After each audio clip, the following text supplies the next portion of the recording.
संस्कार। बड़ी दौड़ धूप के बाद मैं आज ऑफिस पहुंचा। मेरा पहला इंटरव्यू था। घर से निकलते हुए मैं सोच रहा था, काश इंटरव्यू में आज सफल हो जाऊं तो अपने दादाजी के पुराने घर को छोड़कर यहीं शहर में सेटल हो जाऊंगा। माता पिता की रोज की चिक चिक से पीछा छूट जाएगा। सुबह उठने से लेकर रात सोने तक होने वाली टोका टाकी से परेशान हो गया हूँ। जब नहाने जाओ तो पहले बिस्तर ठीक करो, बाथरूम से निकलो तो नल गलती से भी खुला रह जाए तो लेक्चर शुरू हो जाता है।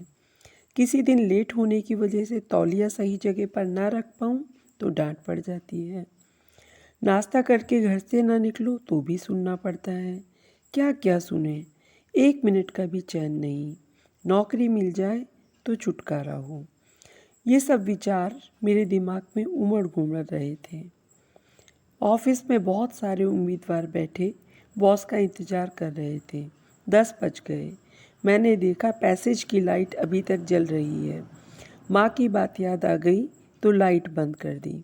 ऑफिस के दरवाजे पर कोई नहीं था। साथ में रखे वाटर कूलर से पानी टपक रहा था। पिताजी की डांट याद आ गई। नल भी ठीक से बंद कर दिया। बोर्ड पर लिखा था इंटरव्यू दूसरी मंजिल पर होगा। सीढ़ियों की लाइट भी जल रही थी। बंद करके आगे बढ़ा तो एक कुर्सी रास्ते में थी। उसे हटाकर ऊपर गया। देखा पहले से मौजूद उम्मीदवार जाते और तुरंत बाहर आ जाते। पता किया तो मालूम हुआ बॉस फाइल देखकर कुछ पूछते नहीं, वापस भेज देते हैं।